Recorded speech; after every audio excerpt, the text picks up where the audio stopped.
Jharkhand BJP अध्यक्ष बाबूलाल मरांडी ने NIA महानिदेशक को एक पत्र लिखकर पूर्व डीजीपी अनुराग गुप्ता और गैंगस्टर सुजीत सिन्हा के नेतृत्व वाले संगठित आपराधिक सिंडिकेट के बीच कथित साठगांठ का आरोप लगाते हुए इसकी व्यापक जांच का अनुरोध किया।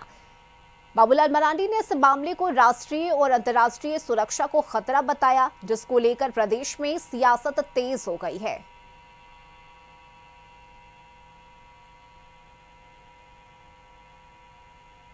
बाबूलाल जी उपचुनाव भी अब हार गए घाटशिला। बेचारे बिल्कुल फ्रस्ट्रेशन में विचलित हो गए हैं वो कि जब से बाबूलाल जी भारतीय जनता पार्टी का यहां कमान संभाला है तब से वो भारतीय जनता पार्टी के लिए पनौती साबित हो रहे हैं। न तो आम चुनाव वो जीत पाए, न ही उपचुनाव वो जीत पाए, और अब तो ये स्थिति है कि संगठन भी नहीं बना पाए। तो हमें लगता है वो पत्र ही लिख रहे हैं। देखिए, बाबूलाल मरांडी जी आए दिन पत्र लिखते रहते हैं, कभी किसी को कभी किसी को। अभी ये ताजा मामला है, उन्होंने एनआईए को पत्र लिखा है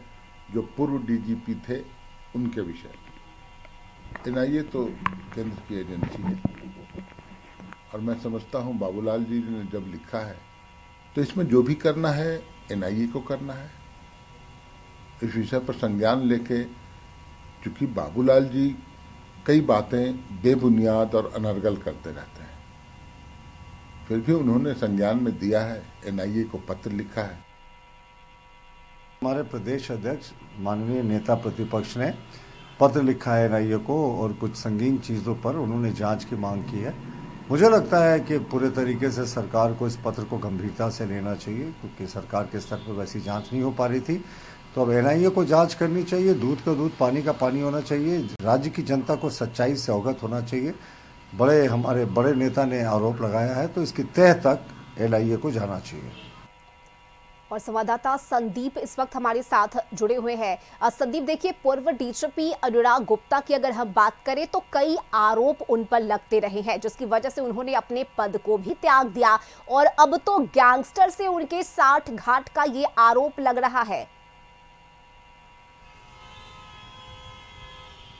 जी, यदि इस पूरे प्रकरण को देखा जाए तो कहीं ना कहीं यह आरोप विपक्ष के द्वारा लगातार लगाए जा रहे हैं, जो राज्य के पूर्व डीजीपी रहे थे अनुराग गुप्ता। हालांकि इस बार बाबूलाल मरांडी जो नेता प्रतिपक्ष हैं, उन्होंने एक जो एनआईए के पुलिस महानिरीक्षक हैं उनको पत्र लिखा है और उस पत्र में एनआईए की जांच कराने की मांग की गई है कि और जो आरोप लगा है अनुराग गुप्ता पर कि जो सुजीत सिन्हा गैंग है उनके साथ मिली भगत का, रही आरोप को लेकर बाबूलाल मरांडी ने एक पत्र एनआईए के जो पुलिस महानिरीक्षक हैं उनको लिखा है। हालांकि उस पत्र के बाद कहीं ना कहीं झारखंड में एक बार फिर से सियासत देखने को मिल रही है, और जहां सत्ता पक्ष चाहे जेएमएम और कांग्रेस की बात करे तो उनका आरोप है कि बाबूलाल मरांडी के पास कोई काम नहीं है, सिर्फ उनको पत्र लिखने का काम है और शुरू से ही वे ऐसा करते आ रहे हैं। हालांकि यदि इस प्रकरण को देखा जाए तो कांग्रेस के जो प्रवक्ता हैं उनका कहना है कि उनका जो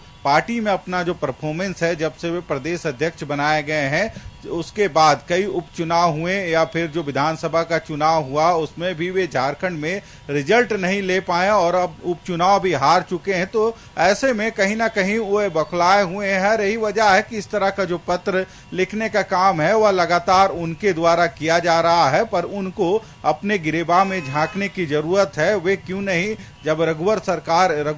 सरकार का कह सकते हैं यहाँ पे राज था, या कह सकते हैं जो मुख्यमंत्री रघुवर दास थे बीजेपी के, तब कई ऐसे हाथी उड़ाने का जो मामला सामने आया था और करोड़ों रुपए की घोटाले की बात हुई थी। तो इन सभी चीजों की जांच बाबूलाल क्यों नहीं पत्र में लिखते हैं कि इसकी भी जांच होनी चाहिए। हालांकि यदि बीजेपी की माने तो उनका कहना है कि यदि बाबूलाल जी का आरोप है और उस पर वे जांच की मांग कर रहे हैं तो कहीं ना कहीं इसमें किसी को कोई दिक्कत नहीं होना चाहिए। यदि जांच हो जाएगी तो दूध का दूध और पानी का पानी हो जाएगा। हालांकि इस मामले को लेकर जरूर अब एक तरफ सियासत देखने को मिल रही है, क्योंकि जो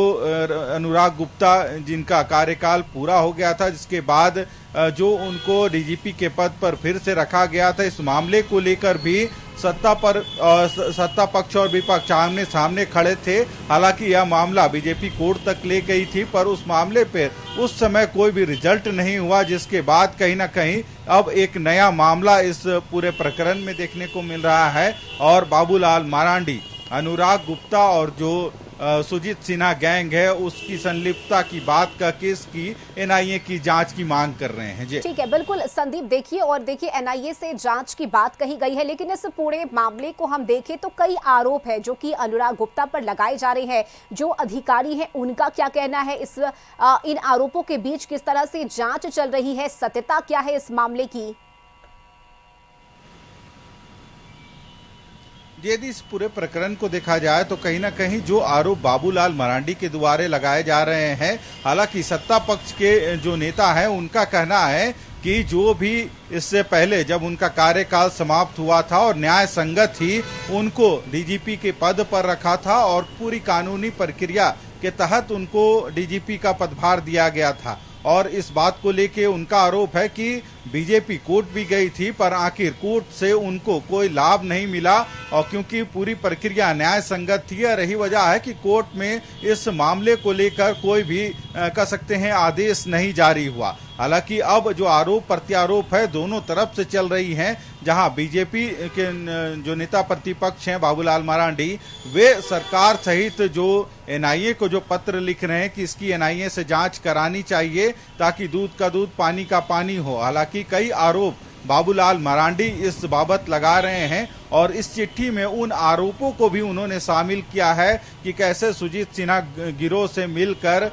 जो अनुराग गुप्ता है वे काम कर रहे हैं, या एक तरफ से कहें तो वो आरोप लगाए हैं कि उनका संरक्षण सुजीत सिन्हा गिरोह को था। पर देखना होगा, नेता प्रतिपक्ष ने जरूर इस पत्र के माध्यम से जांच की मांग की है, पर अब एनआईए की तरफ से इसमें क्या कार्रवाई होती है, क्या एनआईए संज्ञान लेके इस पत्र को आगे की जो कार्रवाई है जांच है वह करती है, या फिर यह पत्र भी बाबूलाल का कहीं ना कहीं जांच के लिए जो लिखा गया है इसमें कुछ होता है या नहीं, आगे देखना दिलचस्प होगा इस मामले को लेके। जी ठीक है, बिल्कुल संदीप, लेकिन इतना जरूर है कि अब इस मामले को लेकर झारखंड की राजनीति गरमाई हुई है और सत्ता पक्ष विपक्ष के बीच कई आरोप प्रत्यारोप का दौर देखने को मिल रहा है। संदीप सही कहा, क्योंकि इससे पहले भी बाबूलाल मरांडी ने मुख्यमंत्री को भी कई चीजों को लेकर पत्र लिखा था और जांच की मांग की थी। हालांकि जो सत्ता पक्ष के जितने भी दल हैं उनका कहना है कि बाबूलाल मरांडी के पास कोई काम नहीं है, और यही वजह है कि वे सबको पत्र लिखते रहते हैं और उसी क्रम में यह पत्र एनआईए को लिखा गया है। हालांकि उनका सत्ता पक्ष के लोगों का आरोप है कि जब से वे प्रदेश अध्यक्ष भी बनाए गए हैं तब से उनका परफॉर्मेंस झारखंड में काफी खराब रहा है, और इस बार तो वे उपचुनाव में भी अपने प्रत्याशी को जीत नहीं दिला पाए हैं। ऐसा आरोप अब सत्ता पक्ष के लोग नेता प्रतिपक्ष पे भी लगा रहे हैं। हालांकि अब देखना होगा नेता प्रतिपक्ष ने जो आरोप लगाया है उस पर क्या कानूनी कार्रवाई या एनआईए की तरफ से क्या कदम उठाए जाते हैं। जी चलिए ठीक है, बिल्कुल, बहुत शुक्रिया संदीप आपका इन तमाम जानकारी के लिए।